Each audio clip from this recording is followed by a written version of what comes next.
In this example, we are asked to solve for the following logarithmic equation. We have log 9 base 3 plus log 25 base 5.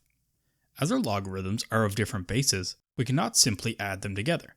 In order to change the base of our logarithmic function, we need to use the change of base equation. But first, just by looking at this problem, we actually should realize what the answer is going to be by simply converting to exponential form. 3 to what power gives us 9? Well, 3 times 3 is 9. Therefore, this term is equal to 2. And 5 to what power gives us 25? Well, it is actually 2 again. Therefore, once we solve this problem, we expect our answer to be 4. But let's solve it using change of base. If you recall from our previous video, the change of base equation is presented here. We have some logarithm is equal to the logarithm of our past argument to our new base over the logarithm of our old base to the new base. So, let's change our second term here to base 3.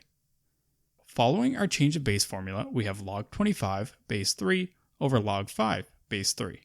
If we plug these into our calculator, we can see that log 25 base 3 is 2.92995, and log 5 base 3 is 1.46497, and when simplified, this term is simply equal to 2.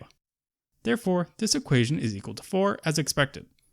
If you enjoyed, please like, subscribe, and consider checking out our YouTube memberships by clicking that join button down below.